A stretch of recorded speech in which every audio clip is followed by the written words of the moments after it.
Welcome to Financials with the How. It's a joy to be together with you again as we continue on the Making Wealth series and we build up the conversation on financial tools for Africa. The heart behind this was to get us to understand within the African continent and the context of African countries, what are the things that we can access? What are the tools that we can put into good use? And how do we ensure that we understand what is available for us here, the terminologies used, the descriptions used, how it's broken down in a way that it makes sense to us. Because globally, they use different languages. I've mentioned it before. In the US, when they talk about retirement, they talk about 401k. And for us, we just say pension. In Europe, they have different plans. I remember in Switzerland, they talk about chômage. So just coming to a place of understanding this particular language and how do we ensure that we know what is available for us on the African continent. One of the things that really stood out for me over the past few weeks, even months, as I've built up the conversations within Financials with the How, is how much many young people don't know about the computation of salary. And it's such a simple thing when you've been doing it or receiving it over time. But when you're starting off, it's something you really don't know. And that's a key financial tool for us. How is it spoken about when we are coming to the benefits, when we are coming to the statutory requirements? So that was a key area we looked at.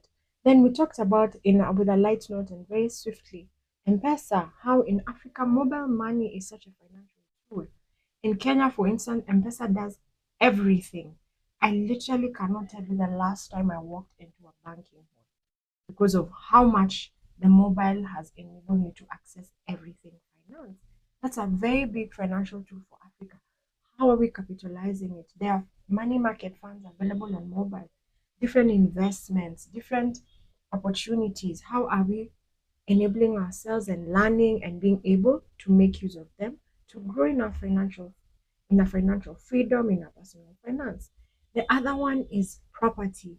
What does property mean for the African continent, for my country, Kenya? And we know how for us it's so important to have a heritage that is connected to land. But there's also been this great place of growth where land is doing different things than it has done traditionally. So how are we using that as a financial tool for our advancement? And those are just but a few, the simple ones, the easy ones, the ones that you don't have to think so much about. But I assure you, there are so many financial tools that we can use and leverage on the African continent that are specific to us. This past week, I was listening to a lady who is in business. She is a minister, she loves God, and she puts the practices of God in her business. And she was talking about an analysis she was doing on the economy of her country, as is Nigeria. And she was saying how much there has been so much economic input from Africans who are living abroad. It means that there is still so much to invest in this continent. There are still so many places we can think about and build up so that this continent can grow and we can grow with it in the area of our personal. Our stock exchange is still very young with only four major stock exchanges. That's Johannesburg, Nairobi, in Nigeria, and in Egypt. So there's so much potential and so many financial tools. I'd invite you to query yourself, do some investigation around your area. What tools are available to me?